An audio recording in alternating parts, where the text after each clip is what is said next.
Welcome to the Hacking Your Health podcast with Ben Canning and Dave Kennedy. Two guys setting out to hack body, mind, business, and beyond. We are here to provide a single source, bullshit-free guide to understanding your body and how you can live better for longer.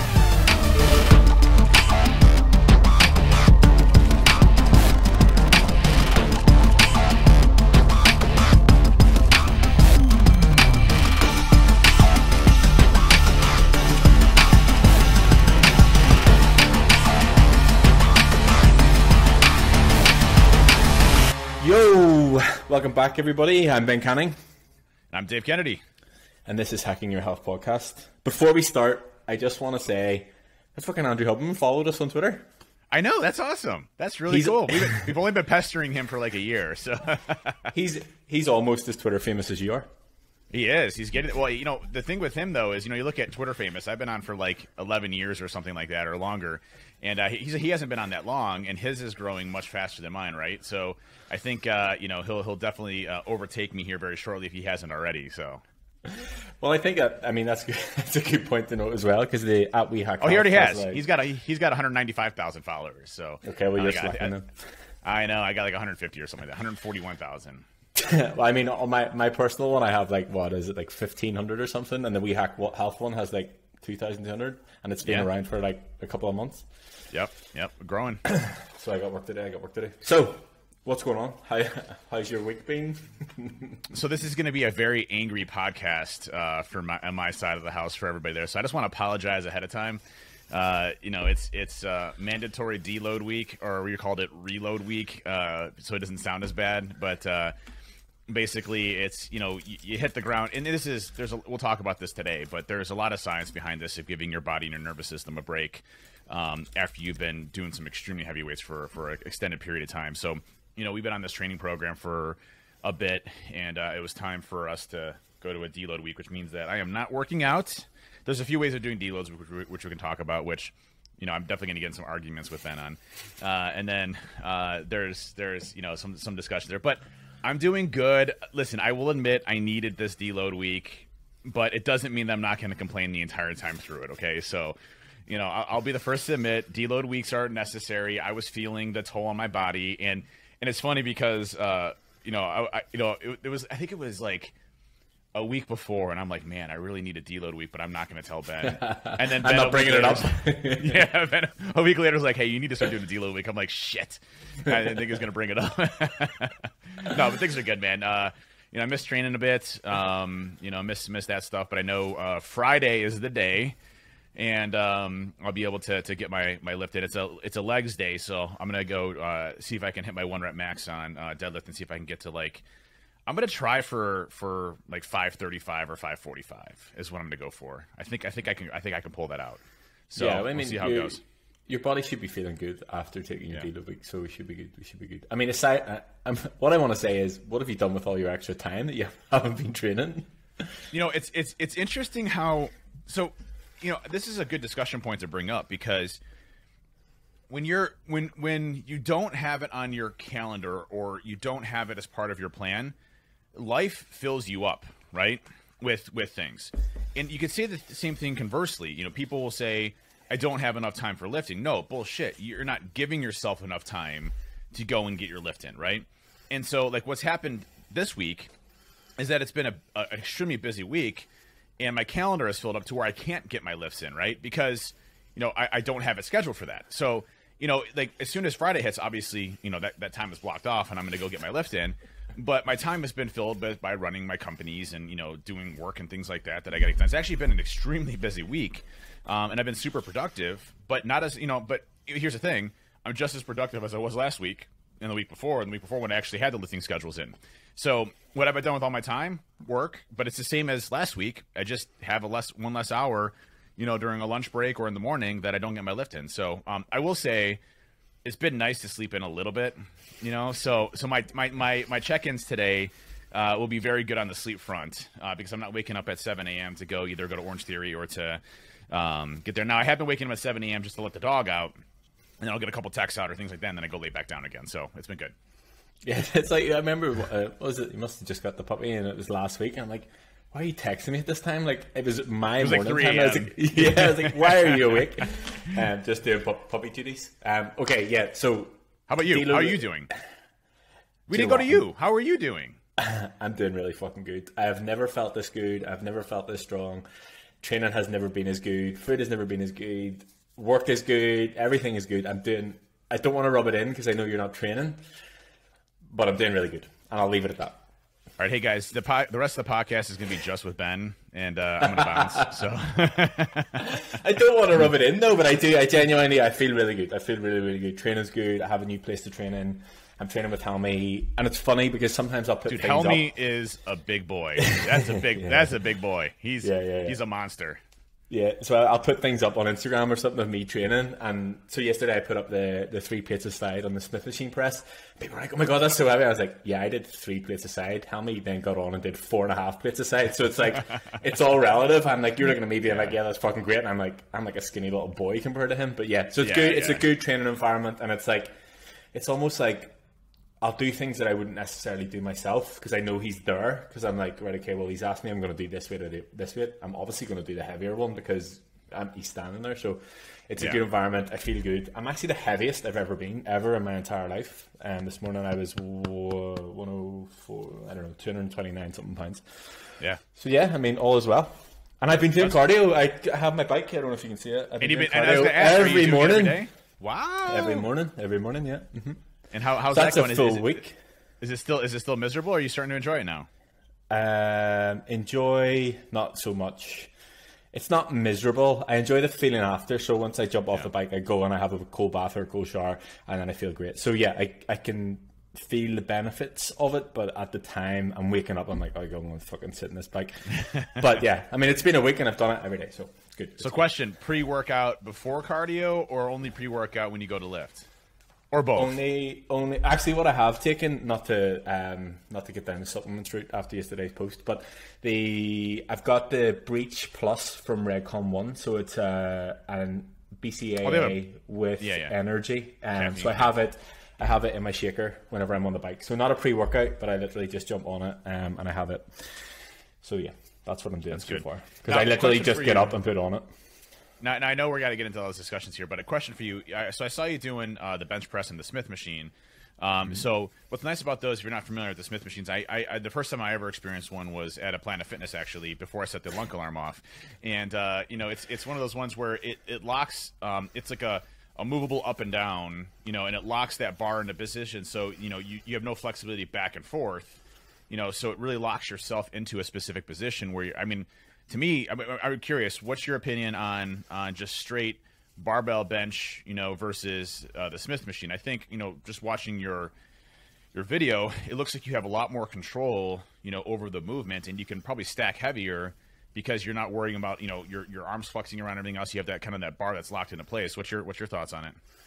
Yeah, do I need to go buy one? No, I'm not. I'm not taking anything to do with that. I'm not taking anything to do with that. So the reason that I use the Smith machine is because it takes the stability out of the equation. So I don't need to create the stability because literally the bar runs on runners. So it literally will just move up and down in the same pattern. So I like it for doing the barbell. Not that I can't create stability because I'll still do dumbbells on the chest press.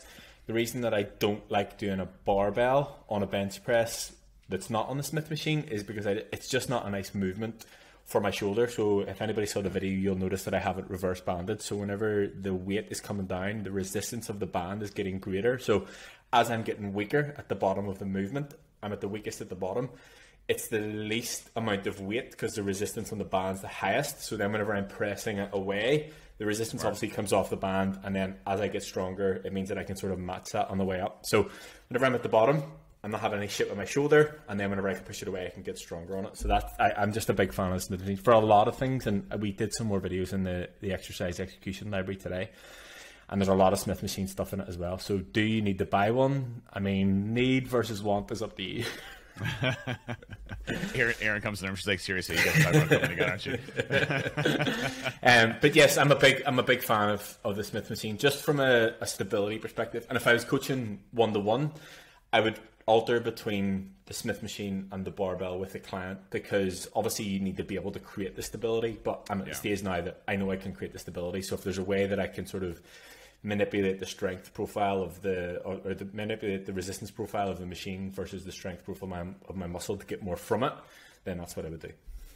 Yeah, what I've been doing to kind of work on chest a lot, obviously I have left shoulder issues, so it's a reoccurring injury for myself. And if I do barbell bench press, I get this. It's like right in the joint of the I have that too. It's like right in here. Yeah, it hurts for weeks and weeks and weeks afterwards, and it takes forever for it to heal, and even a month afterwards. So the way that I alleviated that is I went with a Kabuki Cambered Bar, which is a neutral grip bar that is cambered, which means that it kind of like if you're watching the YouTube video for the 5 of you, it kind of rotates inwards so that when you go down, you can go all the way down, full range of motion, and then go back up again. But what it does is it locks your hands into place very similarly to what you're doing on a Smith machine. You don't have to worry about the stabilization of the barbell, and so it locks your shoulders basically into place. You can't move, left and right, and so you're coming down, and it puts a lot less tension on your shoulders. And since I switched to that, I have not had one shoulder issue, period, since then. So that was a great one. And one thing I do is I hit chest 3 days a week. I do push, pull, legs, and then upper, lower, and then pump day. And then so on upper, I'll hit chest again, but I rotate between. So I'll do my bench press. I'll do typically like a slight incline bench press, and then I'll hit the tonal machine and I'll do bench press on that for resistance. And it's very similar to dumbbells. And that's really tough because I really can't even load much weight with the tonal machine. I think I'm doing, maybe 70 or 80 pounds per arm, on that one. Whereas, my bench is probably 335 or 350. And my Kabuki Cambered Bar is a lot lower because I'm using a lot less of my shoulders. And then on the third day, I just do dumbbells for chest, and then do flies and things like that. So, I try to hit my chest a few times a week, but it's all with the mindset of trying to alleviate as much stress as possible onto my shoulders. And I think, when you start talking about deload weeks, if you're working out properly and you're doing the right movements and you have the right form and technique, when you need a deload week because your body starts to wear down and you start to feel sore, run down, but it's not like you're hurting yourself injury wise, but that your body needs a break. And so, whenever if you're starting on this journey of weightlifting and things like that, I can't emphasize enough form and technique first, breathing, all of those things that come along with it. And then from there, kind of building up on that, and then on the weights, and then recognizing when you need to take a rest. Yeah, one point that I'll note about you're talking about the Cambered Bar, it puts your hands in a much nicer position. So I don't have the same issues with my shoulders if I'm using the dumbbells because my hands aren't flat on the bench, like they aren't in line on the bench. They can be slightly angled, so they can come down slightly further into it, which is obviously what the bar that you use mimics. So you can have them at a slight angle versus flat, like straight together on a straight bar.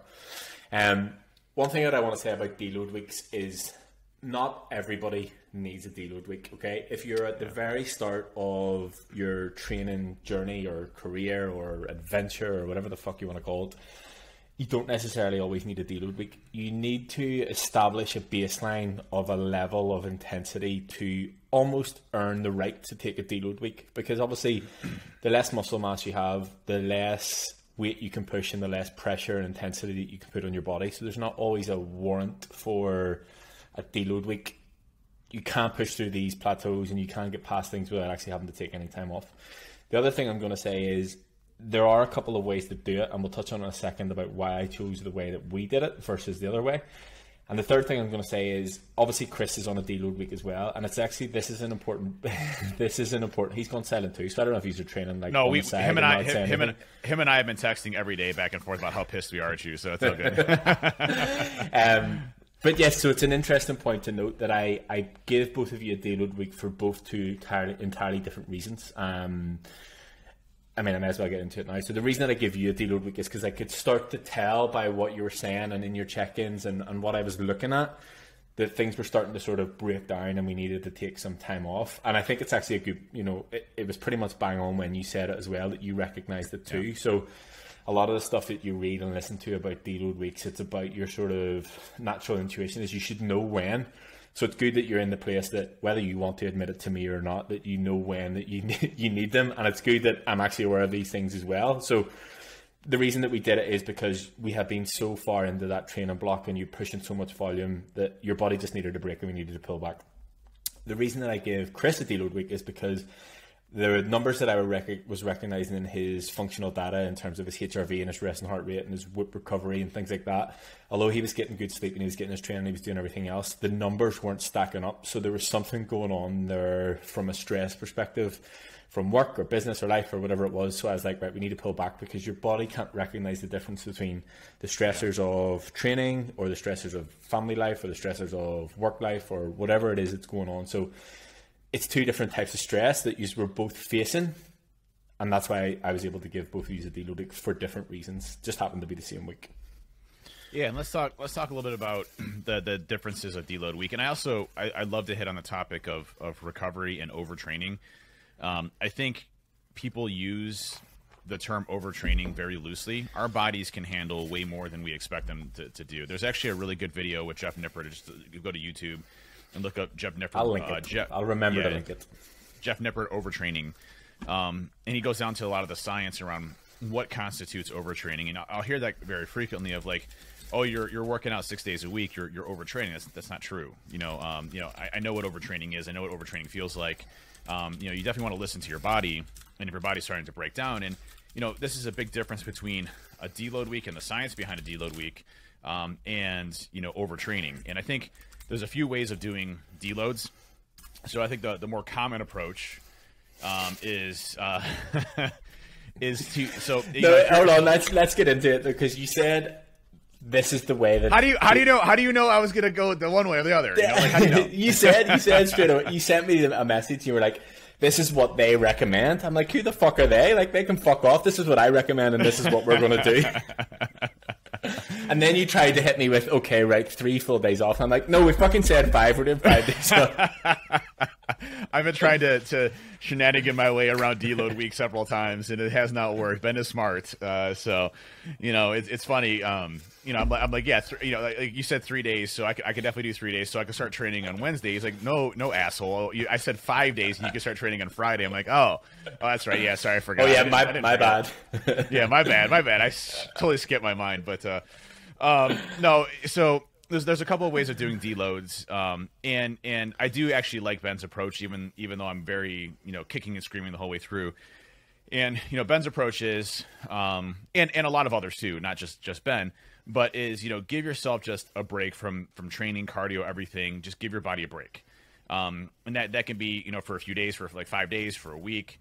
And just do no lifting, do no training, do no cardio, still get your steps in, still keep your heart active and things like that, which I'm going to be short on my steps today, this week. But do all those things to keep yourself active, but give your body a break to replenish, to regenerate, give your nervous system a break, and those types of things.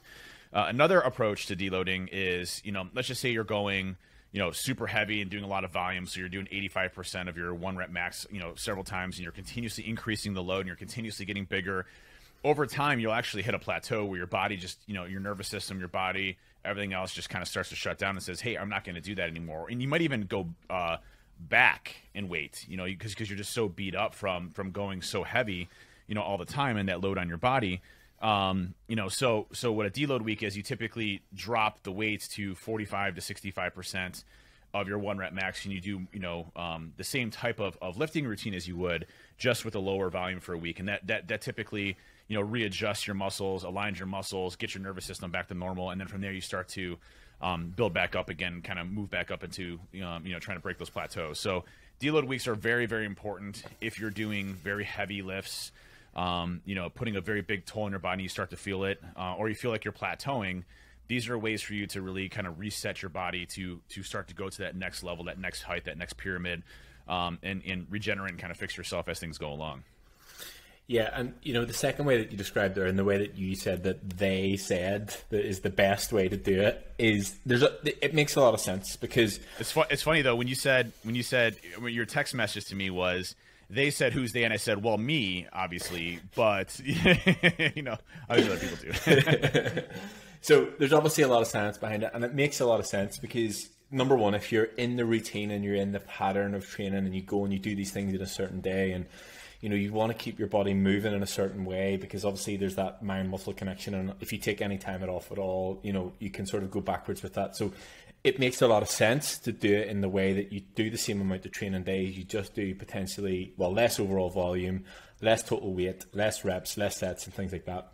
Now, I know you very well, and there's no fucking chance that you would be able to go into the gym and just train at 45% of your usual capacity. You'd be like, I'll just do my normal set, and you wouldn't have actually done it. And I would be the same. That's why I do deload weeks the way that I do them, because I know that I couldn't go in and just train at 45% and just do the movements. Now, for some people, it would work well because they can go in, they can just focus on, getting back into the form and technique, getting back into the mind muscle connection, and just sort of doing more mobility and more of the actual technique and the execution. And then whenever they go back into full capacity training, then they should be feeling better, and they should be, able to progress far beyond what they were before. But it's person dependent, and it's about me as a coach recognizing who that's for and who needs to do what, because whether you'd like to admit it or not, there's no way that you would be able to do that. So I'll be 100% transparent, since I'm always honest with you, Ben. When we were talking about doing the 45 to 65% mark, I'm thinking in the back of my head, there's no effing way I'm doing 45 to 65%. Maybe I'll do 80. So I was right. You were right. It would not have worked. It would not have worked with me. But it's interesting. Time wise, it actually, I don't even think I told you this. But I must have pulled my left pectoral muscle last week when I was doing pump day. And so it's actually perfect timing for the deload, because it's really given myself some good time to recoup that as I'm going through. I just tweaked it. It's been sore. Feeling a lot better today, which is good. But just interesting enough, it all just happened to be a perfect time when all this kind of came through for this week to kind of run through. And it's interesting. Last time I did a deload week, and Chris actually sent me this message, and hopefully he's okay with me sharing it. I don't care anyway. I'm going to share it anyway. But I'm sure he's fine with it. But it's the reason I say this is the same struggle that I went through with my first deload week as well, which is I feel like I'm going to get fat. Yeah. And Chris said the same thing to me. He's like, I feel like if I don't train for a week, I'm going to revert back to my old Dave self, that didn't work out, that didn't do this. And, this is my regimen. This is my discipline. This is my ritual. This is, what I do every single day. But the truth of the matter is, we went through deload weeks several times. This time around, I'm not worried about that at all. I'm not worried about, going back to my normal self or things like that.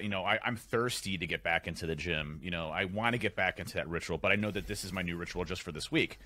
So it's those habits that you develop.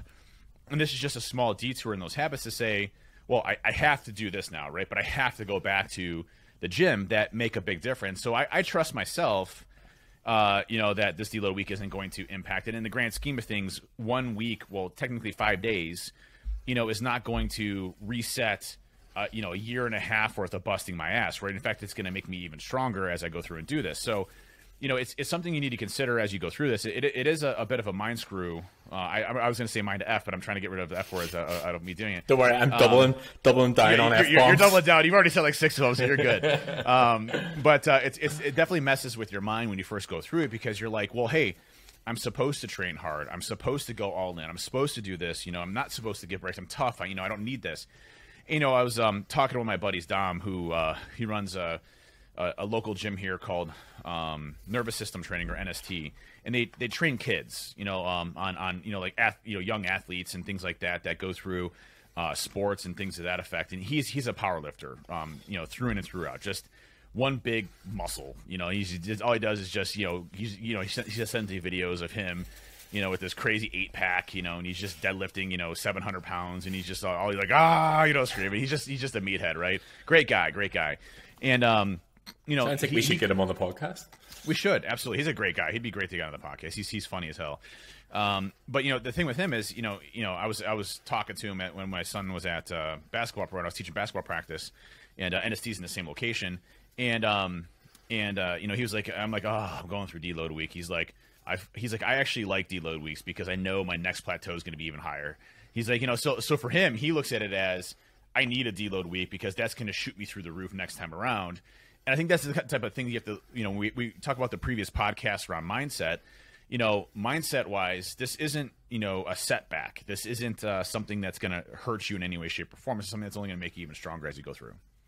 Yeah, I think you need to look at deload weeks as part of the process. And, I can understand, and I had the same conversation with Chris, and the way that I sort of put back to him, I was like, look, it didn't take you a week to get to from where you were when we first started to now. So there's no way that it's going to happen in reverse, that you're going to get fat, quote unquote, again in a week. So you need to just recognize that this is part of the process. And a good way to sort of judge whether your deload week has been successful or not is whenever you get back into the gym at the end of this week, you should be able to put up bigger numbers. You should be able to do more work, and you should feel fucking good doing it. And you get back to that stage of feeling the pump, feeling energetic, and just absolutely smashing your sessions. And that will be a good gauge and a good measure of if this has been a successful deload week or not. And you're exactly right in what you said.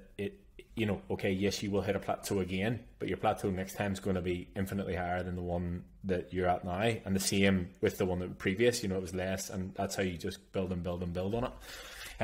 One thing actually that we didn't talk about that I meant to ask, obviously in your check-in last week, I gave you a day of higher calories before you did pump day. I mean, you didn't even mention it. How did you feel on pump day? What happened? It was good. So actually, interesting enough, you might have seen a picture that I posted, and it was definitely a pump day. It was definitely a pump day. My body was just like, I'm using everything here to blow myself up. Yeah. Well, first of all, I wish I could look like that all the time, by the way. Yes, it's I guess we need to give context. So at Dave's check-in last week, what I said to him, I want him one day to go over his set calories. So I think, what did we decide on? I think it was 7,000 carbs. 7,000 calories. That's what you had anyway. 100 extra carbs, yeah. Yeah, so 100 extra carbs. So 400 calories over what his calories are. And the reason that I wanted him to do that was to see how he felt the next day. And I mean, again, we haven't spoken about it. And obviously the goal was to sort of push on in terms of what your weight was doing. So, I mean, how did you feel on the day? What did you eat for the extra 100 grams of carbs? And what has your weight done since? So I think it's important to talk about where I started, where I went to, and then where I'm at now, because this will kind of put things into context of kind of pushing the limits to roping it back a bit too. And if you listen to any of our podcasts around micronutrients, macronutrients, and getting your calories in, caloric deficit, caloric surplus. When I first started, I think I was at like 2,100 calories or 2,000 calories or something like that, maybe.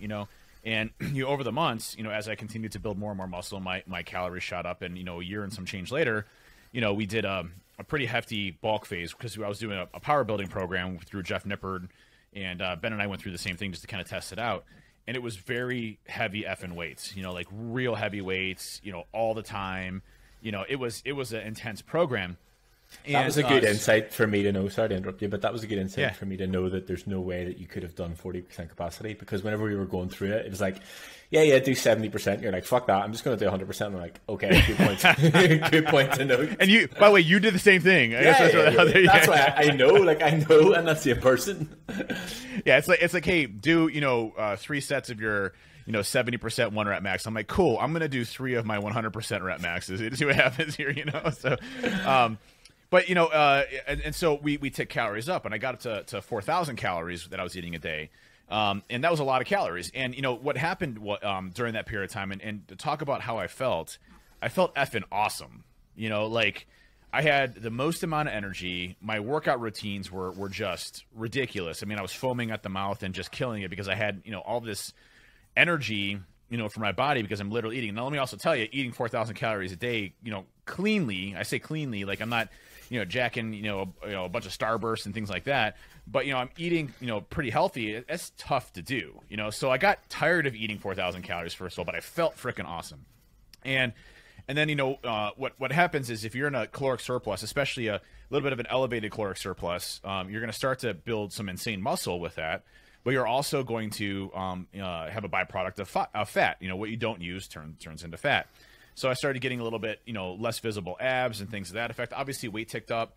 And so now we're kind of in a cutting phase, for a lack of a better term, where we've cut my calories down. So I'm down to 2,500 calories, I think, 2,100 on non-training days. And then we have this 500 calories on Friday. And one thing I've noticed is, as long as I time my food right, and when I eat and when I train, I get very, very intense workouts still. But the rest of the day, I definitely don't have as much energy as I used to, right? Because the calories aren't there, right? So you know, and you couple that with, you know, wearing my body down with a lot of the heavy lifting that I've been doing, and so all of that kind of culminated. And that's what Ben said. He noticed he noticed where you know, it was time for a deload week to kind of recoup and come back again. But what was interesting on Friday is, you know, I ate an extra 100 calories, and that next day, that Saturday, was a pump day, and I felt friggin' fantastic. I felt like I had plenty of energy reserves. I felt great the whole day. You know, I had basketball tournaments. I was, you know, full of energy then. So, you know, it's amazing what 100 grams of carbs can really do for you to sustain some energy drive as you're going through and doing things. So it definitely made a big difference, and my body just looked. I mean, it was insane. Like, again, I wish I could look at it all the time. You sent me the photo, and I think I said, "Holy shit!" Yeah. But no, you know, that's exactly what I wanted to get at, because I think it's something that, you know, we've talked a couple of times back and forward between ourselves and going through this process, and, you know, obviously we're in a cutting phase and we want to push it as far as possible, and you do get to a point where it becomes challenging, and I guess up until a couple of weeks ago, there was no real challenge that came along with it. You weren't feeling any difference in terms of energy. You know, sessions were good, everything was good, but there were a couple of times in the recent weeks that you were like, oh, you know, I just felt tired this week or whatever else. So number one, that could be the sign that we needed the deload week, but number two, that could be the effects and the effects of the less calories, because, you know, if we break it down, that we've spoken about a number of times from a nutrition standpoint, calories and food are fuel for your body. So the less that you have, obviously, the less energy that you're going to have. So sort of trialing that out from I don't want to say a refeed, because it probably wasn't to that extent, but just having those additional calories. And I specifically said, make sure you do it on a day that you have something like a pump day or something the following day, so you actually get the benefits of it. But again, it's amazing to see the difference in just that amount of food can make to your sessions and to the rest of your day and to what you look like. Yeah, absolutely. The thing that I still don't understand is, you know, and I understand it, but like it's just like, I kind of want to see the scale move a little bit. But like, I gained weight this week, okay, and yes, I'm on a deload week, but at the same time, it's like, then I take my measurements and every muscle group is up again. Like, you know, did you see my jump from last week to the following week and then to this? It's like my muscles are like, yeah, we're good. We're going to continue to grow as fast as possible here. I'm like, okay, that's cool with me. You know, I'm fine with that. So obviously measurements, if they're going up, your weight's going to tick up because you're adding more muscle. But it's interesting because my biggest pet peeve of my body, minus like the stomach area, which always pisses me off, is you know, my calves. And my calves, I blast 5 days a week because I hate how small my calves are. And so I literally lift calves 5 days a week, you know, religiously till they're burned out, just to try to grow them. And for the longest time, it was like 4 months. I think I had like a 0.1 centimeter growth or something like that. You know, it was like minuscule. I'm like, you damn calves, like, stop fighting me. And just over the past like month, my calves have exploded in size. So I'm super happy about my calves and those. I mean, I've tried every calf exercise you can possibly imagine. I have shoes that you never touch your heels on. You know, I'm like trying to hit calves as much as possible because I want big calves. You know, I want to see, you know, I got these big quads and I got these tiny, you know, chicken leg calves, and I'm like, these suck. You know, like, hey, where you at? You know, but it's been good to see the measurements tick up. My waist is staying relatively the same way. You know, but what's crazy to me is, you know, the weight's ticking up a bit. But like, we're in such a difference between that 4,000 calorie mark versus the 2,500 calorie mark, and you know, the weight gain is obviously much slower because muscle mass takes a lot lower. But you know, you can obviously see more visible abs and things like that. I think I sent you a picture of the abs the other day. You know, it's just, you know, it's all coming together really well, and it's just, I still don't understand like why I'm not dropping the poundage. And again, it's back to that whole mindset of you know, the scale. But I digress. So I have the answer to this. All right. I had this conversation yesterday with Helmy, and I was like, what the fuck's going on? Like, my food and blah, blah, blah, blah, blah. And I'm like, I'm getting heavier. Like, what the fuck? So, and I haven't done any research on this. I'm literally just going based on a conversation. I know that this is going to send you down an absolute rabbit hole of research, so please, by all means, do that. But let's talk about hypertrophy. So hypertrophy, by definition, I'm reading it here. Hypertrophy is the increase and growth of muscle cells. Okay, and that's what we're trying to promote whenever we're doing training. Yes. Yes. So hyperplasia is or refers to the formation of new muscle cells. Plasia meaning growth. So the difference between the two is one is the increase in the size of the cells, and the second one is the growth of new muscle cells. So that could be the explanation as to why you're still getting heavier, because you're still able to push the boundaries in terms of muscle and the strength. So it's actually the formation of new cells and not the growth of cells. Does that make sense? Yeah, absolutely. And I mean, it sounds fucking great to me. I'm on board with that all day long. Do you know what I mean? Well, here's the thing. If I was gaining weight and I was getting weaker, that'd be a problem. You know, if I was gaining weight and my measurements started expanding in one area like waist or hips, that would be a problem, right? Yeah. You know, what I'm seeing is that, you know, my chest, my biceps, or my arms, my quads, my calves, you know, my neck, every part of my body is growing except my waist and my hips, right? And that's a good thing, right? So we're obviously building muscle mass, and we're obviously getting bigger. It's just that mindset of, I'm only eating 2,500 calories, which, by the way, is starting to get pretty tough to do. Let me just throw that out there. I'm going to start complaining again here soon on food. But you know, it's like, well, you know, normal me, I would expect to drop, you know, a pound or two a week. But at the same time, and also I'm sure TRT has a lot to do with this too. So, you know, I've you know, said this before. This isn't a secret, but I'm on testosterone replacement therapy. I had very low testosterone for my age. My testosterone levels were in the hypogonadism area, which means, you know, I was basically not producing much, if any, testosterone from my body.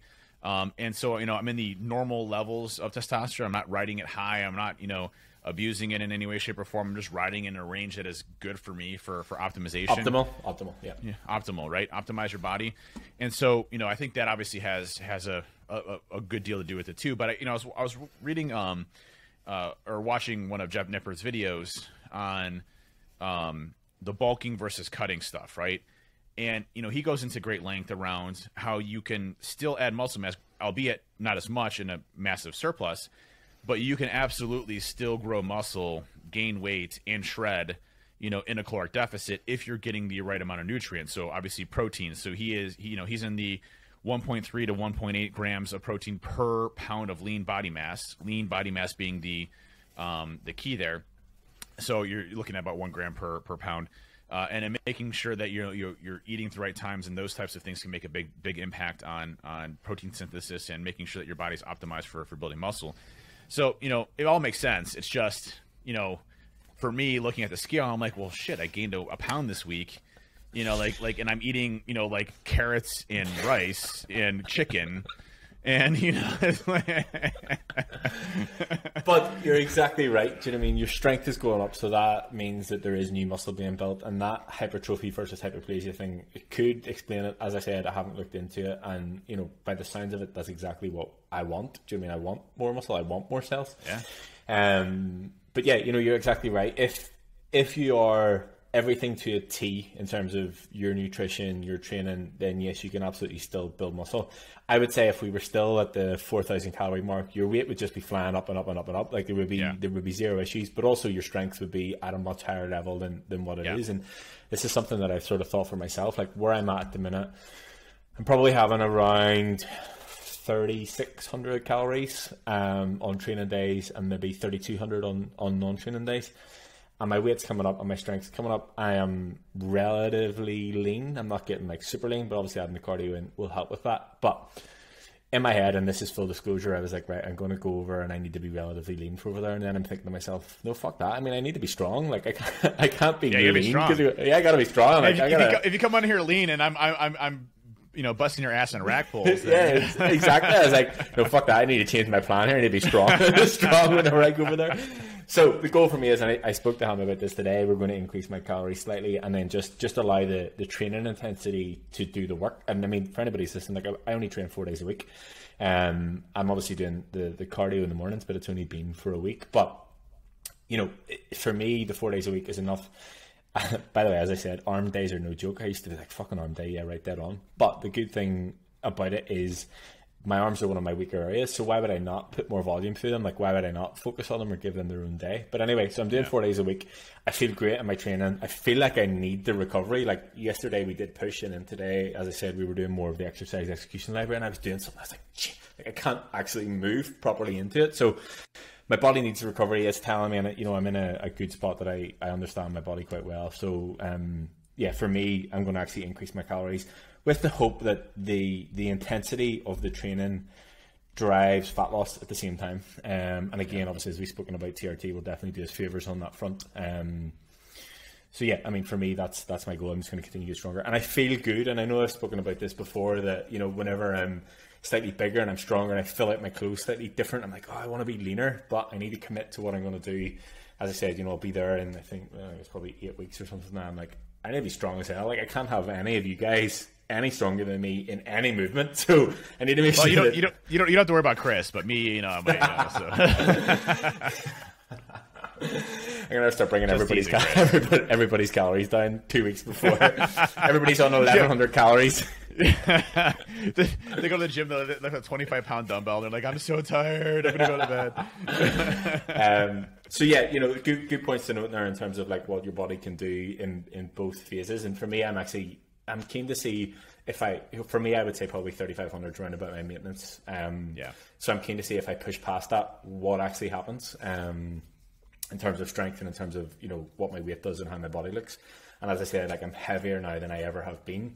And I think that that's a good sort of comparison to talk about, because obviously, your entire journey has been weight loss, and then now we're trying to build up. But I've never had that weight loss thing. I've always been trying to push. And I think I sent the screenshot the other day that I have a total of 66 or 67 pounds on from whenever I first started training. So crazy. It's awesome. It's funny having the difference of, this is how many pounds you've lost in your entire journey, and this is how many pounds I've put on.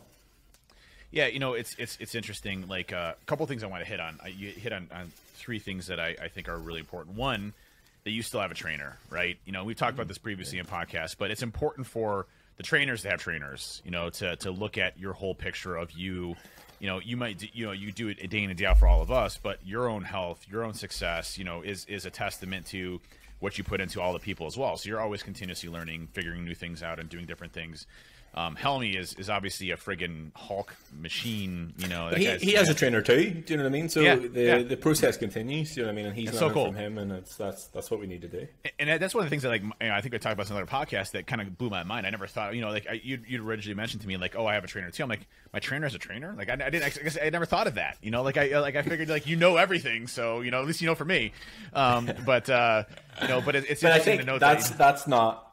And this is something that I come across quite a lot. It's not about the knowledge, it's about applying it. And this is where people go wrong. Like, it's not as if you didn't know the things you needed to do. And I talk to people about this all the time. Like, oh, I know what I should be doing and blah, blah, blah. It's fucking useless if you're not doing it. And it's the same for me. I have the knowledge and whatever else. But the thing that I noticed in times in my coaching career that I didn't have a trainer or someone to be accountable to, I would walk into the gym and just, it was as if it was my first time ever being there. I wouldn't have any plan, or I wouldn't know where to go or what to do or what order to put exercise in, because I spend the rest of my time building out programs for you, doing your guys' nutrition and whatever else. Whenever it comes to me, it's as if, like, it needs to be my switch off time rather than me going in and trying to rethink about it. So if I go in and I have a plan, this is what I'm doing, this is what I'm lifting, blah, blah, blah, blah, blah. It's separate, although it's the same thing because it's training, it's gym, and it's based around the same place. It's separate because it's being programmed for me rather than me doing the program. And I've tried to coach myself a couple of times, and it's fucking useless. I'll tell you, that's one thing that I truly appreciate about the whole having a trainer, is that I feel like a lot of the guesswork around, am I doing this right, or is this the right approach for me, is taken out of the equation, right?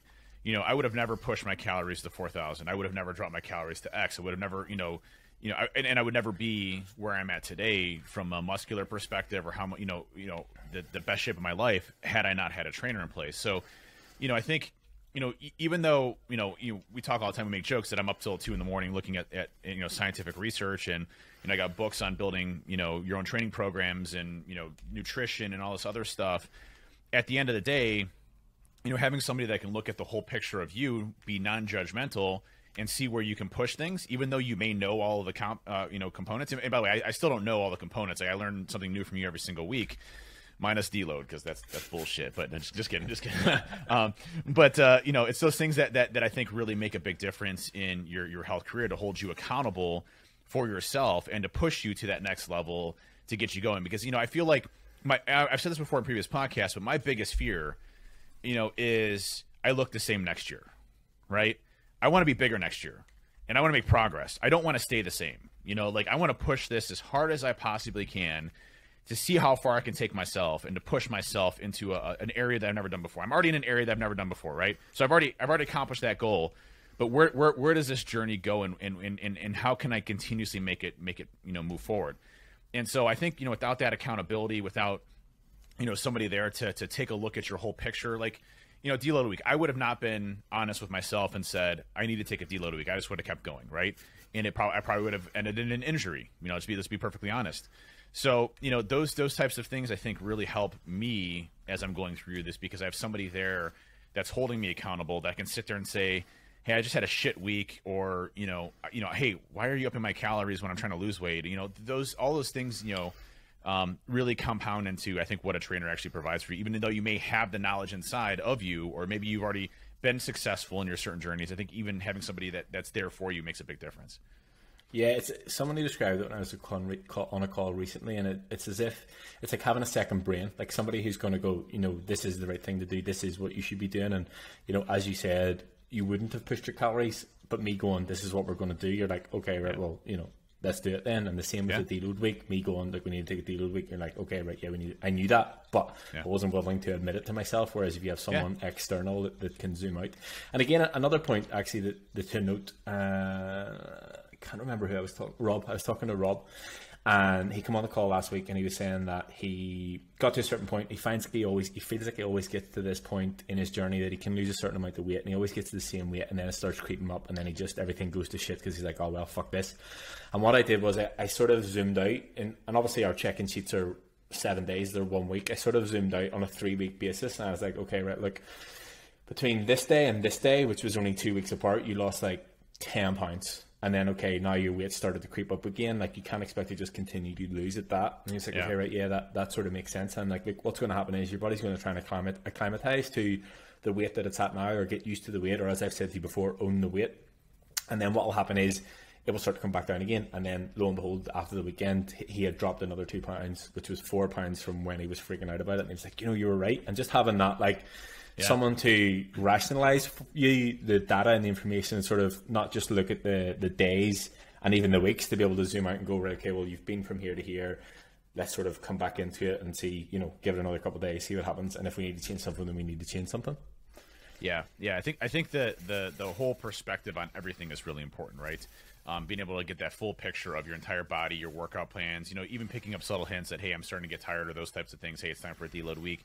You know, all of those, you know, compound into having somebody just check your stuff. It's no different than, you know, if you're at work and you have a manager, you know, you may think you're doing great, but hey, you know, it doesn't align with the business and everything that you're doing. Having somebody to check into, I know it's probably a horrible analogy, but, you know, just, you know, getting other people's perspectives on things, or, you know, QAing your work that you do to make sure that you didn't miss something or typo something. You know, those are all things that are important. One last thing I wanted to cover is the recovery aspects of things. You know, because we did talk about recovery quite a bit, but in your opinion, what constitutes you to overtraining? You know, and how do you recognize overtraining? Now, before we get into that, I just want to share one funny story.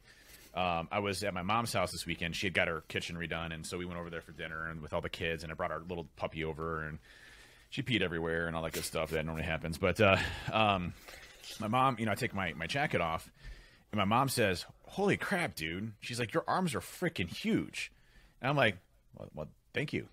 Yeah, I've been working on this." And she's like, "Well, how big do you want to get?" I'm like, "Oh, way bigger." She's like, "Really?" And I'm like, "Oh yeah, I want to go way bigger."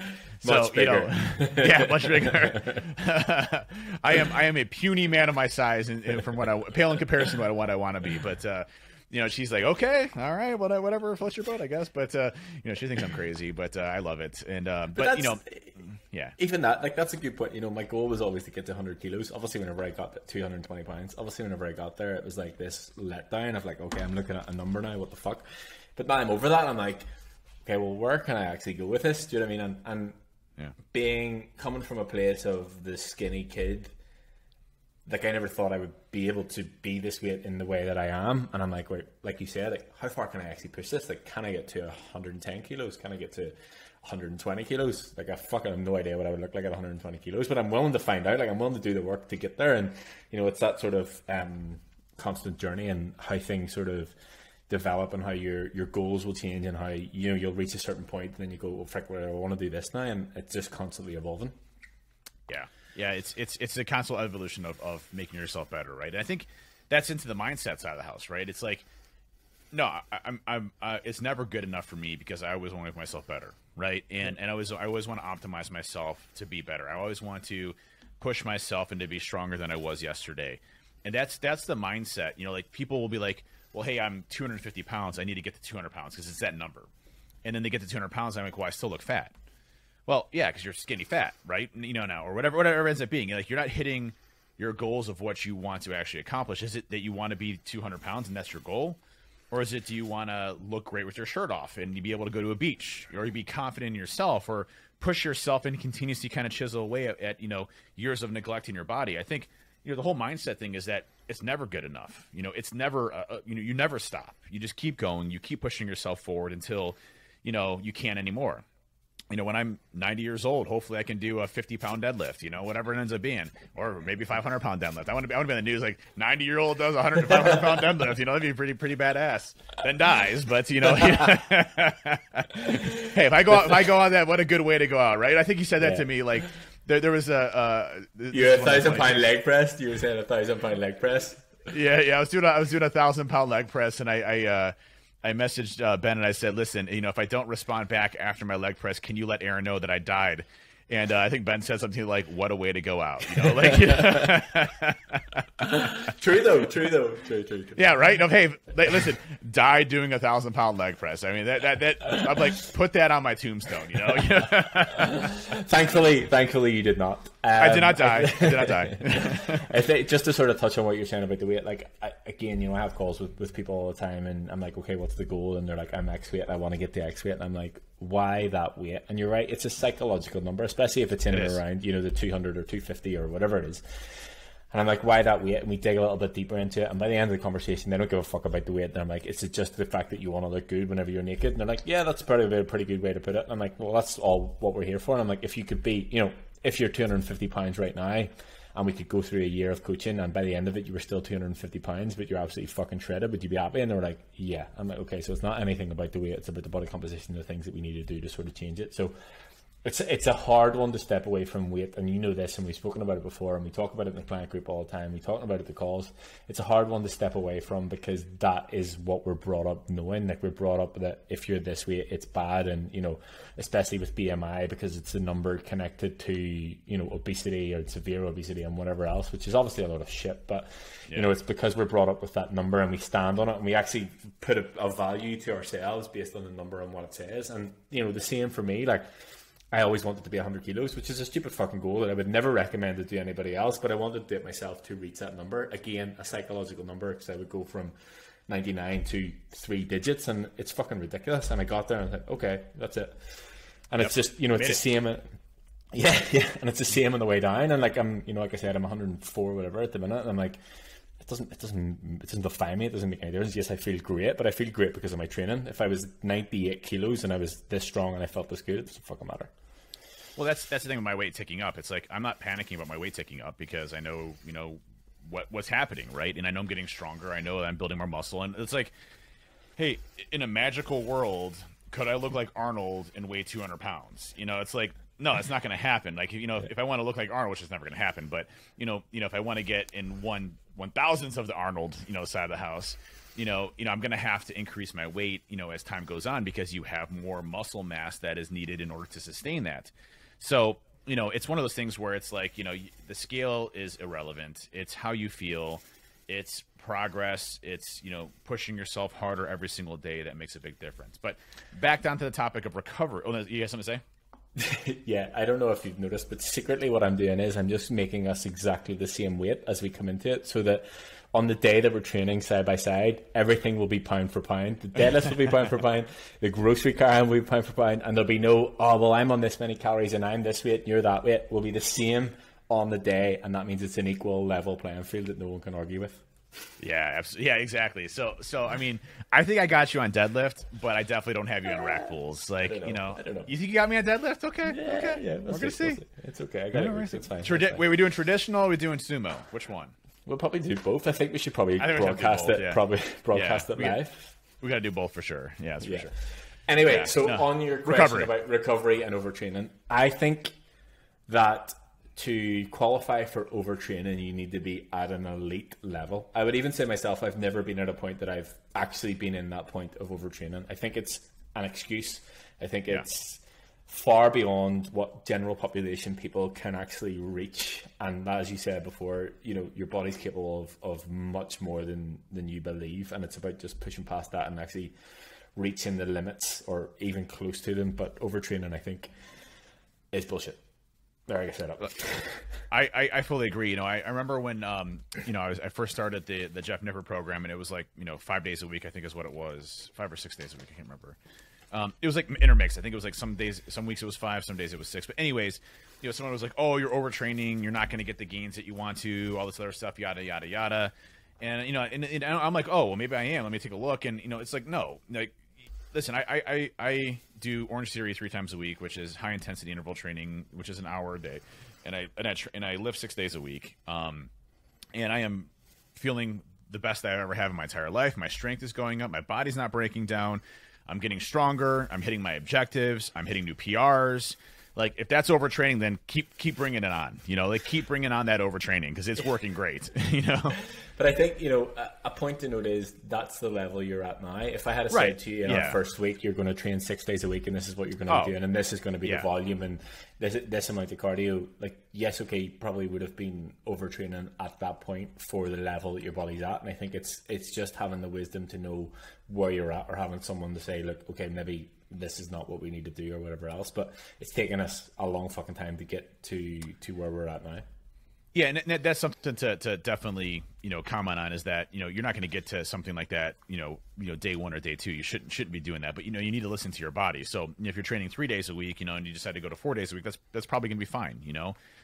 It's just listening to your body, how far you've progressed, and what you want to accomplish too. If you're not seeing the results you want to fast enough, well, up your training a bit.